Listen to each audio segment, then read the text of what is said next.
As I said, my name's Eddie Covley, Chief Exec and Returning Officer for Melton Borough Council. Just to do a few introductions. So I'm joined this evening by Andrea Telford, who is my elections manager, but also one of my deputy returning officers. Kieran Stockley is an assistant director for the council, but also another deputy returning officer. She's unable to join me this evening. Sarah Jane O'Connor is my assistant director for organisational development, and Sarah Jane supports a lot of the liaison with candidates, particularly on the night of the count, and agents, and also the media as well. So just wanted you to be able to put a face to a name there. Paul Wenlock is the Leicestershire Police single point of contact. So any issues or concerns about the legalities of any actions in relation to the conduct or running of the election should be reported to Paul. Just before we get into the presentation and the briefing, it'll be really helpful for me and colleagues just to understand who we've got in the room tonight and what your interest and perspective is. So by show of hands, can you just indicate if you are here tonight because you're interested in standing for the Borough Council as a candidate? Okay, so it's quite a good smattering. And if you're here because you're interested in standing for a parish council, please. Great, okay, thank you very much. And if you're here acting or looking to act in the capacity as an agent, please. Brilliant. Okay, thank you very much. Okay, fabulous. So just a couple of housekeeping bits. We aren't expecting a fire alarm. If one does go off, then we have fire exits on the side of the building and through those doors, and the congregation point is out in the main car park, and we'll lead you out and make sure you get to the right place. We are recording the meeting, as you will have heard, simply so that we can make it available to anyone who is interested but who isn't able to get here tonight. So we'll be available for those afterwards. And if you do need the facilities or conveniences, they're just outside the door on your right hand side. And please feel free to just to avail yourself of those at any point in the evening. Okay, so tonight the purpose is very much about the process and about the requirements that you have if you're interested in standing to go through that process and complete your nomination papers. So it's going to be quite procedural tonight, and there's a lot of important information which will be quite detailed, but it's very much the purpose of which is to ensure that if you wish to stand, you are legally able to do so. Before we get into that, I did just want to highlight, if you are new to considering local government and you haven't been a councillor before, there's some really useful resources on our website about becoming a councillor, the role of a councillor. You can hear from some of our councillors. There's some video footage that's very useful about just what experience of being a councillor is like. So please do have a look on our website, and we'll make these links available to you afterwards via email. So in terms of topics of the evening, that's the list that we're going to run through tonight. I'm going to pick up a few initial ones, then hand over to Andrea to go through a lot of the detail, and then I'll pick up the final aspects at the end around the poll and the counting of votes, and then we'll open up to questions and happily answer anything that you'd like to ask us. So in terms of the elections that we are administering over the next few weeks, and on the 4th of May, there are two concurrent elections. So we have the Borough Council elections, which is 16 wards and 28 seats. And then we also have 26 parish councils also taking place for 48 wards and a total of 159 seats. So that just gives you an indication of what we are responsible for returning in terms of the election results. And I also just wanted to highlight, some of you will be experienced in local government and elections, others less so, but there have been some quite significant changes since the last time we did elections. So I did just want to highlight those. Last year, the Elections Act was approved. It's quite a significant piece of legislation. Not all the requirements of that legislation have yet taken effect. Some are due to become effective later in the year. The key ones for this year and this election are highlighted. I'm going to touch on voter ID in a moment, and Andrea will pick up the other ones during the course of her presentation in a moment. So on voter ID, so the new requirement is that if you want to vote on or in the election on the 4th of May, you must go to a polling station with photographic identification. What is considered acceptable photographic identification can be found on that link. Again, we can make that available to you afterwards. But essentially, you're talking about passport, driving license, bus passes, or blue badge. But there is a very explicit list, and only those things are permissible in terms of photographic identification. The government tell us that something like 96 to 98% of the population have one form of that identification, but clearly there will be some people who would like to vote who do not have it. And therefore, what they've also put in place is the opportunity to apply for a voter authority certificate. And there is an online form, and again, the link is in the presentation, or there is a paper form, and we have some in the reception, or you can ask and we can provide you with some, which voters can complete. They can send in either through the online application or to ourselves. They can be processed, and then you can receive through the post a voter authority certificate. That will then be acceptable on polling day to go into the polling station with that document, and then to receive your ballot and cast your vote. The deadline for getting those voter authority certificates is the 25th of April. That is an absolute deadline. I think it's 5 o'clock on that day, but we'll confirm that in a moment. And any applications have to be by that date. If someone applies by that date, but then for whatever reason, a postal strike, let's say, or some issue, some administrative issue from the processing centre where these things are sent out, if someone didn't receive that that voter authority certificate after the 25th of April, but they'd apply for it before, we can locally here provide a temporary voter authority certificate. And that's something that we'll do obviously in that week before the election if there's a concern that someone might be disenfranchised, because my job as a returning officer is to help anyone who wants to vote to be able to vote and is eligible to vote to be able to vote. So we will do everything we can to ensure that happens. But as you'll appreciate, there's a new system and requirement in place. So there's a fair amount of work we're having to do to gear up for it. We are promoting as widely as possible. Please, yeah. What I want to ask is, if they apply for this authority certificate, this voter one, would they need to have proof? Because obviously you will want something to show that they have applied for it. We should be able to access on the system to confirm they've sent it in before the deadline. So we can see in the system how many have come into Melton, and I think we've only had a small number so far, only about 12, I think, up to this point. So not much interest has so far been expressed in requiring these. But we have access to the system, which should be able to tell us whether someone's applied or not. And obviously, we'd need to check that before we would issue a temporary voter authority certificate. Wonderful, thank you. We are promoting this widely. As I said, the uptake has been pretty low so far. We will continue to promote it on social media through the Melton Times.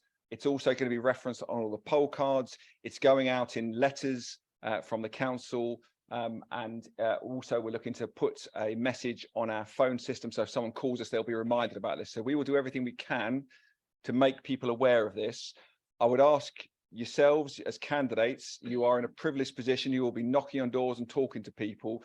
If you are able to promote this requirement as well, I'd certainly be very grateful, because clearly we want as many people who would like to vote to be able to vote. So I'd welcome your support in getting the message out as far as we're able to.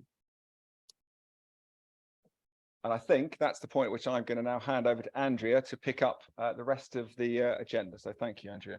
Thank you, Ed. So I'm going to run through the election and nomination process.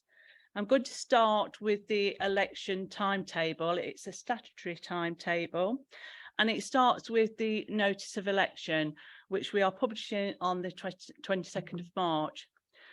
The notice of election actually triggers the election process, and it contains information such as where to submit your nomination paper to, the deadline for nominations, the deadline for registering, the deadline for applying for a postal vote, and also for if somebody wants a voter authority certificate, which we refer to as a VAC. So it's all those key information, deadlines, and also for proxies. The nominations commence on the 23rd of March, so it's a day after the notice of election is published. Close of nominations, that is 4 p.m. on the 4th of April. So that is an important date for your diaries, because that is a crucial deadline. If we don't receive your nomination at 4 p.m. on the 4th of April, then we can't accept it. Notification of appointment of election agents, that is also 4 p.m. on the 4th of April. Publication of the statement of persons nominated, that is on 4 p.m. on the 5th of April. Deadline for applications to register to vote on the elections on the 4th of May is midnight on the 17th of April. Deadline for postal votes is the day after registration, which is the 18th of April, but that is actually 5 p.m. The publication of the notice of poll and situation of polling stations, that is the 25th of April, although we will have a list of polling stations on our website before that date. Deadline for applications for new proxy votes, that is the 25th of April, and that's 5 p.m. And like we mentioned, the deadline for the applications for voter authority certificate is also 5 p.m. on the 25th of April. Appointment of counting and polling agents, that is the 26th of April. Polling day we know is 4th of May, and polls is from 7 a.m. to 10 p.m. So there is a deadline to apply for a vote by proxy on the grounds of medical and emergency or for work purposes. So that is an emergency proxy, and that is 5 p.m. on polling day, along with the deadline for the temporary voter authority certificate, which Ed has already mentioned. That is also 5 p.m. on polling day. Replacement of lost or spoilt postal packs, that is 5 p.m. on polling day. And also any alterations that we need to make to the register. So if there's an error on the register and we need to make an alteration on election day, that would be 9 p.m. Return of election expenses, candidates' election expenses, that is the 9th of June for the boroughs. But if you're a parish candidate, then it's slightly earlier, and that is the 1st of June. In addition to the statutory timetable, there's other dates that I'm sure you'll be interested in. So we will be dispatching the poll cards on the 24th of March, and the first batch of postal votes will go out on the 11th of April. Are you doing it? Yeah. So I'm going to talk a little bit now about the criteria to qualify to stand as a candidate. Candidates must satisfy criteria on the day they are nominated and on polling day. So there must be at least 18 years of age, be a British qualifying Commonwealth citizen or a national of an EU member state. They also need to meet one of 4 criteria, which is on the consent to nomination. So there, as you can see, that they're registered as a local government elector within the Melton Borough Council area, occupied as owner or tenant any land or premises in the local authority area during the whole 12 months preceding nominations, principal or only place of work, including unpaid, during the last 12 months in the local authority area, or lived in the local authority area during the last 12 months. A parish consent to nomination or qualification, it is actually extended, and it includes the parish and any area within 4.8 kilometres, which I believe is about 3 miles. So parishes are slightly different on their qualification. It's important that you mark as many of the qualifications that that apply, because if you only marked one that you're on the electoral register and actually you moved during the term of, you were elected and you were moved during the term of office, you wouldn't actually be qualified anymore. So it is important that you mark all those that relate to your qualification. So disqualifications, a person cannot be a candidate if they fall within one of the disqualifications. I'm not going to read through them all, but they're there. If you will have a guidance in your nomination packs. It's the Electoral Commission guidance, and that will tell you all about disqualification and about qualification.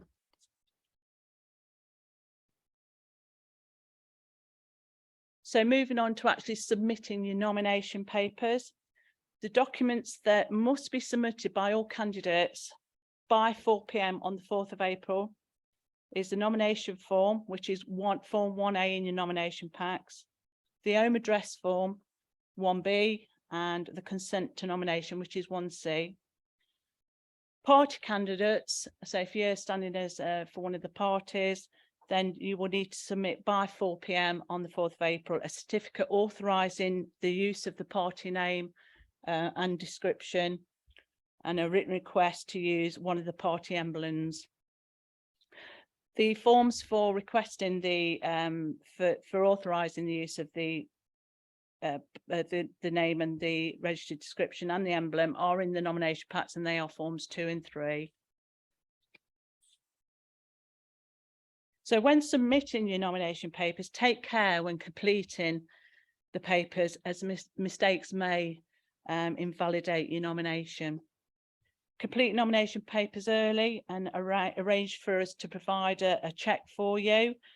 The nomination form and home address form and consent to nomination must be hand delivered, cannot be submitted by post, email or other electronic means. It has got fax here, but I don't think many people use fax machines nowadays. So, and we certainly haven't got one here. So yeah, it's important that they are hand delivered, because if they come through the post, we can't accept them. Don't complete in pencil. Make sure you're using pen. Don't use correction fluid. If you do make a mistake on your nomination paper, just cross through it and then write underneath what the correction is.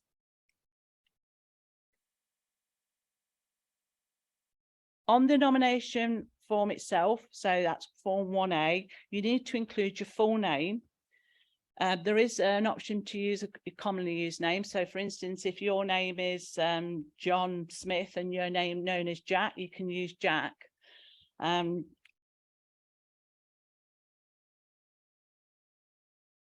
Name. So if your name was John William Smith, you couldn't just put John Smith, you've got to put John William Smith.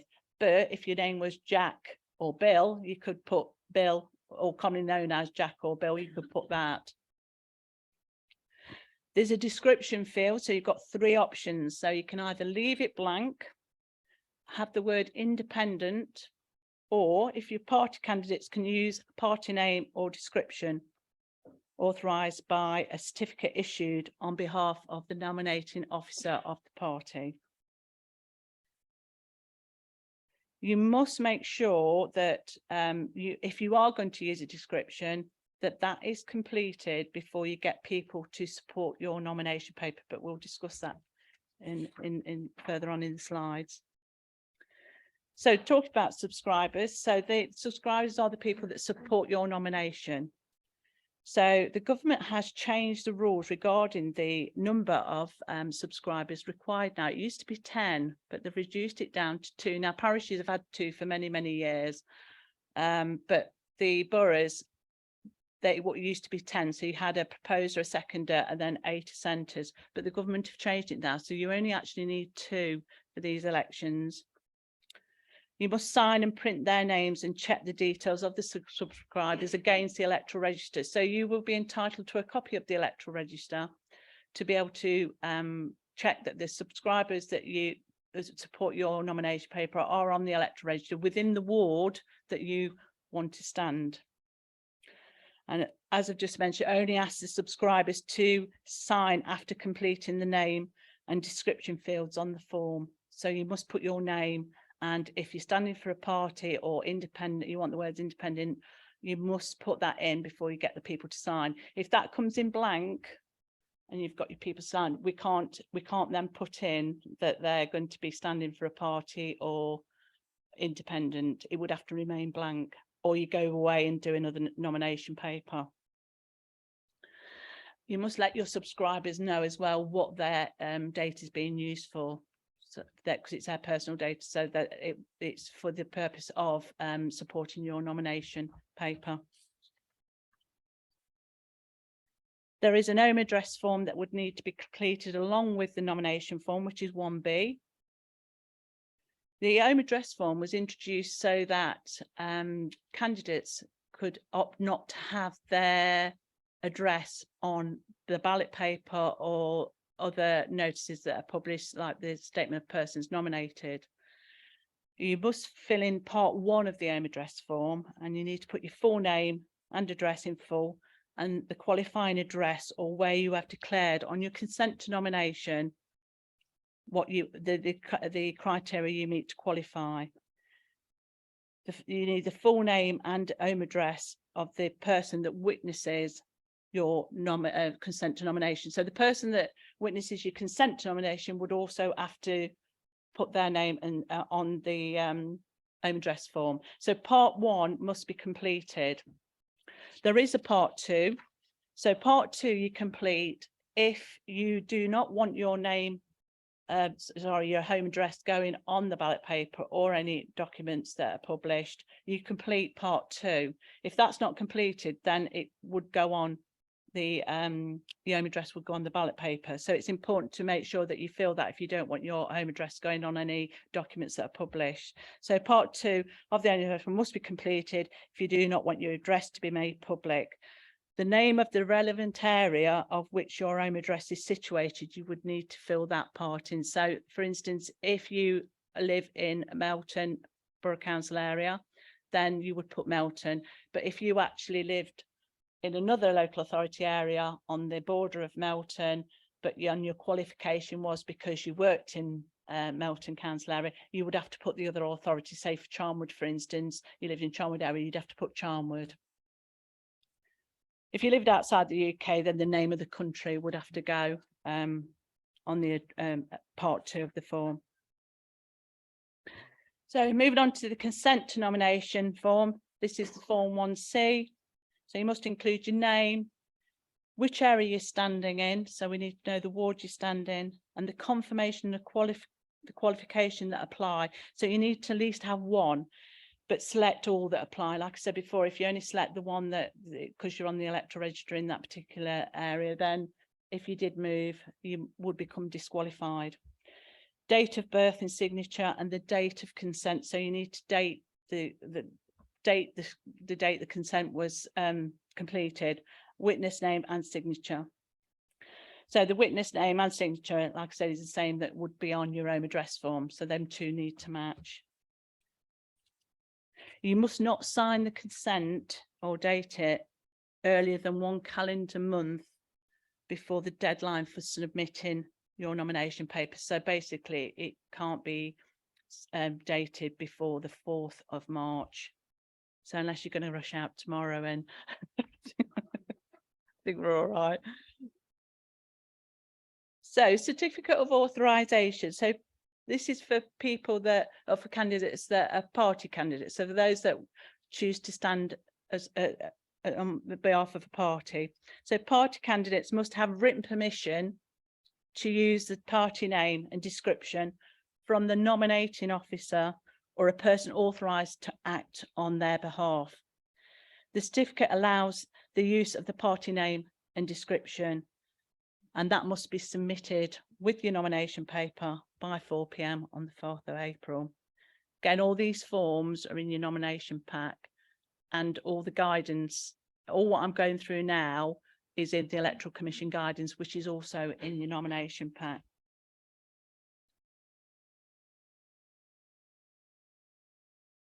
Excuse me. Emblem request form. So again, this is for those who want to stand on behalf of a party. So party candidates can ask for an emblem to be printed on the ballot paper, but you would need to fill in the emblem request form, and that needs to be submitted on 4 p.m. on the 4th of April. I keep saying that, 4th of April, 4th of April. Party candidates should supply electronic version of the emblem to the returning officer. If we're not, because some parties have more than one emblem, so if it's not clear when you come in with your nomination paper which emblem you want to use, then we may say, can you send it to us so that we can make sure we've got the right one. I think as well on the Electoral Commission, on their website, there's a register of political parties. They do actually have a code, a number against the emblem, so you could even put that on your emblem request form so it's clear which emblem you want. Excuse me.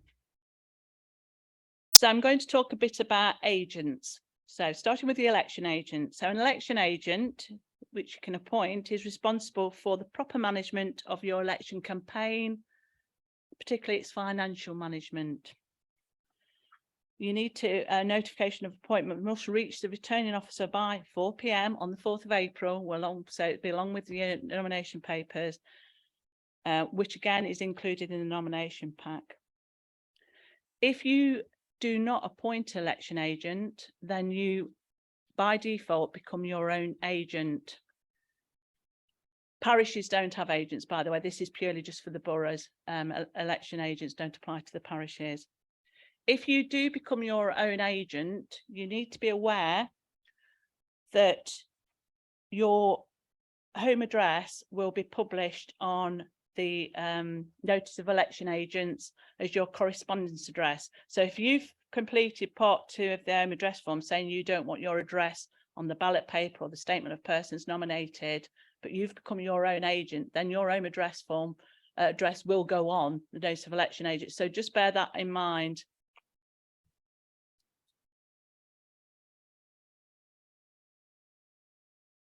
Other agents can be appointed to attend other events, such as opening of postal votes at the polling stations and at the count. So if you wanted to appoint somebody to attend the polling stations throughout the polling day for you, you would be appointing your polling agents, and at the count, they're classed as counting agents. We will send forms to you. Once you have been nominated, we will send you an information pack which will contain forms for appointing polling agents, counting agents, and any person that you wish to observe the postal vote opening sessions. The appointments need to be in writing and submitted by the 26th of April. But as I say, we will send them forms out to you and give you how many counting agents you can appoint. And it's all in an information pack after the close of nominations. The appointment of postal voting agents attending the opening sessions, we would like to know before the session who is attending, and 24 hours. We like 24 hours notice. Candidates are entitled to a copy of the electoral register to assist with the nomination process. You would need to request a copy in writing from the electoral registration officer. Again, those forms are in your nomination pack. So if you complete the form, and you would have to put and sign it as a candidate, sign it, and then we will get those registers out to you for the ward you're standing. And it's to help you, so you know the subscriber's electoral number, that kind of thing. If you've got access to the electoral register and you only used the data for permitted purposes, and that's to complete your nomination form and to help with your campaign and to check that donations and loans are permissible.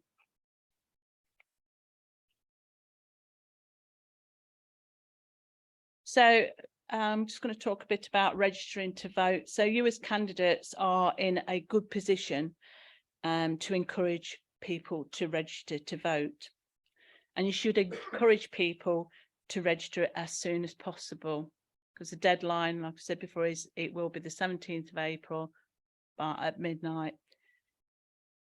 Individually, the quick and easiest way to actually register is to go online, and the link is there, the government website is there. So it literally takes 5 minutes, if that, to register. Obviously, if somebody didn't want to go online, we can send forms out to them. Absent voting, so people can apply for a postal vote if they can't get to the polling station, or appoint a proxy. Again, if you are encouraging people who don't have a postal vote to apply for one, then make sure you explain that they will only qualify for one in time for the election if they are actually registered in time at the election. So then if they want to post a vote, you need to make sure that actually they are on the electoral register. We do get some people applying for postal votes and they're not actually registered to vote. So the important thing is get registered to vote, and then they can apply for a postal vote.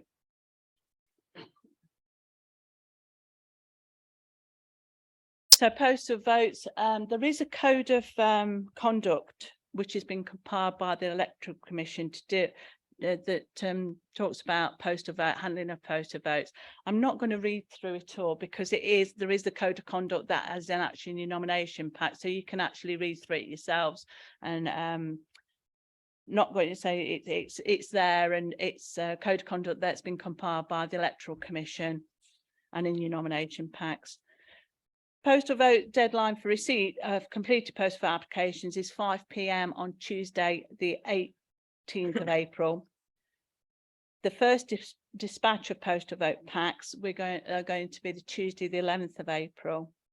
And the late dispatch is after the deadline for applying for a postal vote. So after the deadline, which is the 18th of April, we will be issued, and that's around about the 20th of April. We will be holding several opening of postal vote sessions. They are on the 21st, 26th, 27th and 28th of April, 2nd, 3rd and 4th of May. These sessions we will write to you again after the close of nominations. In the information pack we sent to you, it will be a notice of time and place which will tell you when all these sessions are and what time they start and what time we expect them to finish. Postal vote agents, the appointment of postal vote agents attending a particular opening session must be made, and we said no later than 24 hours before the start of each session. Moving on to campaigning, there is some do's and don'ts. So do use imprints on all your campaign material, including websites, and do comply with the rules relating to advertising, hoardings and large banners. Do make sure outdoor posters are removed 2 weeks after the election. Do not produce material that looks like a poll card, and do not pay people to display your adverts unless they display adverts as part of their normal business. Part 4 of the Electoral Commission guidance gives detailed information with regard to campaigning. And there is a code of conduct again for campaigners that the Electoral Commission have compiled. Again, which is in your nomination pack for you to read through. If you have complaints or allegations of electoral fraud, you must be prepared to make a statement, and it will be to, I think Ed mentioned earlier, the special point of contact at Leicestershire Police is Paul Wenlock, who's part of the Economic Crime Unit, and they will deal with any complaints to do with material that's against, code of conduct to do with campaigners. Now I'm just finally going to speak a little bit about spending issues. So candidate spending, it's defined as certain expenses used for the purpose of the candidate's election during the regulated period. And it is responsibility of the election agent. So if you've appointed an election agent, then it would be their responsibility. There is a limit that you can spend, and the base amount is £806, and then it's 7 pence per elector in the ward of the register in force on the 1st of March. And that is reduced if you've got joint candidates. And you must get and keep receipts over £20. Expense forms will be sent to you for completion again after the notice, after the deadline for nominations in the information pack. We will also include in that pack what the limit is. So I've said there that it's £806 and 7 pence, but we will calculate the total for you, because we will know what the elector number is. So that will all be in the information pack along with the expense forms. Returns of your expense forms after the election is 35 days after the result, and that will be Friday the 9th of June for the borough candidates. For the parish, like I said, it's slightly earlier, and it will be the 1st of June for parishes. So even if you've spent nothing, you've still got to do a return. Returns are made public by the returning officer, and we do send samples to the Electoral Commission. Failure to submit a spending return is a criminal offence enforceable by the police. No spending will be reimbursed, and expense forms for completion will be sent to candidates and their agents in the information pack after the close of nominations. Part 3 of the Electoral Commission guidance talks about spending. So if you're not sure about anything to do with spending, if you look in part 3, it will explain it to you. The actual return officer is not there to give advice on spending. his role is just to take deposit of the returns. So if you've got any queries, you can also contact the Electoral Commission. And I'm passing back to Ed eventually. Oh, yes. No, thank you, Andrea. Lots of information there. And appreciate for those of you who are relatively new to this process, there'll be a lot to take in. As Andrea said, lots of it, and all of it, in fact, is in the nomination packs. And if there's any questions you've got around any of the things we've discussed, then we'll happily support you with them. Yes, please. Thank you. Yes, it was some time ago when I was going through my election expenses, and I realised that the council had made a mistake with what they added up, you know, what Andrea's been saying. Now, I found that and it was altered. Now, whether or not, I don't quite know what the council did, but I know I altered mine with their permission.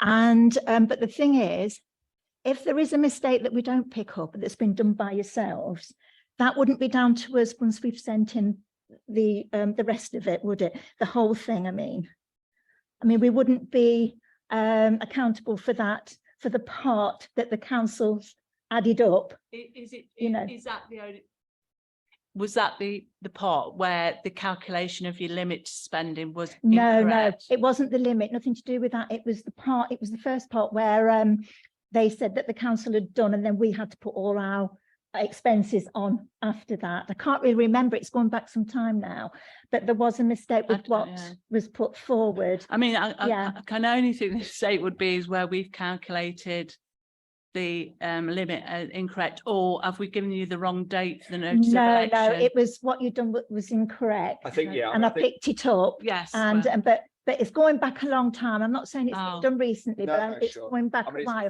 But I just wanted to make sure that if that happens, we're not accountable for it because it's what the council's done if we don't pick it up. So I have the authority, I think it's section 46, the Representation of the People Act, to make clerical amendments where necessary. So if we have to address something like that through this process, I have the authority to do that. So we pick that up under that. Great. So if it comes back and said that you know, if the authorities come back and say you've made a mistake, I can say, well, it's the council's part. And I think we picked that up at the time. It's a very unique example, which we hope won't be repeated. Yeah. But, no. We have right to raise it. As yeah. I wanted to raise it just in case. Yes. Yeah. Thank you. So Cheers. I just want to finish the presentation, a couple more slides, and then we'll open up to further questions if that's okay. So just to reflect on the polling day experience as well, after all that work that's been done up to this point. In terms of the nomination process, and assuming everything has been done correctly with that, obviously then polling day will take place on the 4th of May. So we have 61 polling stations that will be in operation, and as you'll be familiar, they will open from 7 AM and be open until 10 PM. Our team will be on hand throughout the day, before the polls open and after they close, and will be available to answer questions and provide support as necessary. We will have polling station inspectors out on the district. They will be providing support to the poll clerks and presiding officers in those polling stations. We will also be monitoring, and we're required by government to monitor the uptake of voter ID and any issues arising with that. So anyone who comes to the polling station without voter ID and is asked to go away and bring some back, we will monitor that and keep a record of it. So we'll have data as best we're able to on the uptake and any issues arising from the voter ID. We will also have facilities where we need them for privacy checks to enable ID to be checked discreetly if we have to for personal or religious reasons. Voters in the polling station are able to vote. So if it gets to 10 o'clock and voters are inside the polling station or in a queue for the polling station to vote, they are still entitled to vote, and we have systems in place to enable that to happen. And postal votes can be handed in to a polling station or to the office up to 10 PM and the close of poll. Just a couple of bits of guidance to highlight for you as well. So there's some useful guidance on tellers, do's and don'ts, which is worth getting if you are going to use a teller. And a teller is generally someone who acts on behalf of a candidate to capture the elector numbers of those who have voted. And that's for the purpose of ensuring, or for candidates to be able to ensure that they are encouraging those in their communities to vote. So it's a way of candidates being able to keep a record of what is happening, but there's a very clear code of conduct around do's and don'ts for tellers. So if you are looking to have a teller, I'd ask you to pay attention to that. And Andrew's already mentioned the code of conduct for campaigners, which he referenced earlier. And there's some very clear and obvious things around not acting in an intimidatory or aggressive manner, and also collectively protecting the legal requirement for secrecy of the ballot. So that extends to observing postal vote opening, and also not providing any publicly any exit poll data that may be captured during the polling day itself. On to then counting a vote, and there'll be a lot more information about the count process itself, which will be provided to everyone after the close of the nomination process. That will be information provided to all candidates and agents directly. So the count will take place at the Melton Sports Village on Burton Street. The verification and counting of ballots will take place on Friday, the 5th of May. So it's the day after the close of poll. And we'll confirm the start date in that information I referred to earlier. It will likely be 9:30 or 10 o'clock, but we'll confirm that, as I mentioned.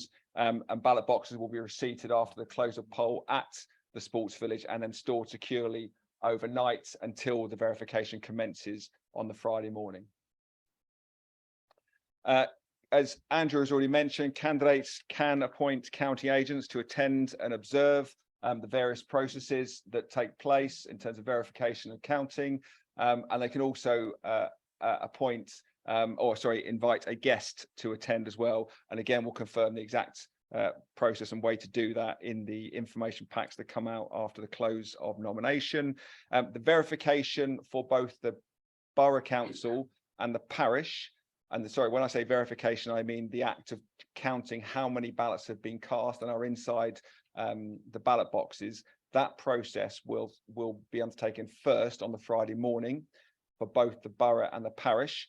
Once that's concluded, we'll know what the turnout is for the election, and then what we will do is proceed to the counting of the votes, and we will do the borough first and complete that first, and then we will move on to the parishes.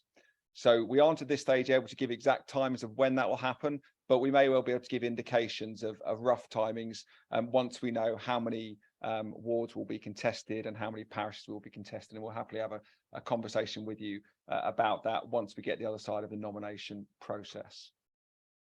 And as I mentioned, there'll be a lot more detail coming out afterwards, which will address any questions you have on this particular point as well. And just finally from me, just a number of contacts that may well be useful to you during the course of this process. Key one, obviously, election team, Andrea, the elections manager, supported by Michelle Gilbert, our elections assistant. You've got the election commission contacts there, and also Paul Wenlock as the single point of contact at the police. So that is everything from us this evening, but very happy to take any questions that you have about the process. And just to say, we have got nomination packs for you as well, so feel free to take those away at the end of the session. Yes, please. Just going back to slide 16, the home address form. Can the witness to the consent nomination be the same as one of these subscribers? Or do there have to be 3 different people? No, no, they can be the same as long as the subscriber is within the ward that you are standing. They can also witness the consent to nomination and be on the home address form. Simon, yeah. Here's got 3 questions. Number 1, you know the expenses for your election, do you know when that kicks in, what date that would be? It would be when the notice of election is published, so that'll be the 22nd of March. Brilliant stuff. Yeah, and obviously everything before then is your own expenses, and that's not part of your overall expenses, and obviously official expenses are between 22nd of March up until it's a regulated period, so it would be from the 22nd of March. Just number 2, you know, in terms of polling stations, I know sometimes councillors get emails about now or before just to confirm where they're going to be, and if we're the councillors for that ward, if we're happy with them, is that going to go out shortly?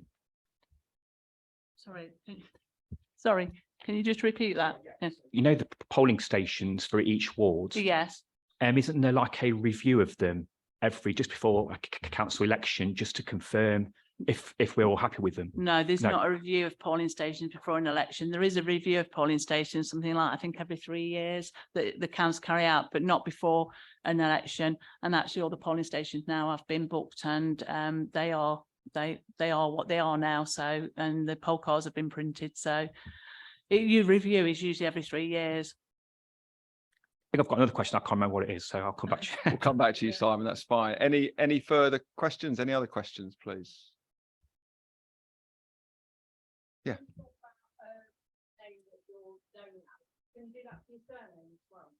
Yes. Yeah, it's a commonly used name for both your first and surname. Yes, please. I just want to know if the agent, do they have to come from the Melton Borough area? No. Okay, thank you.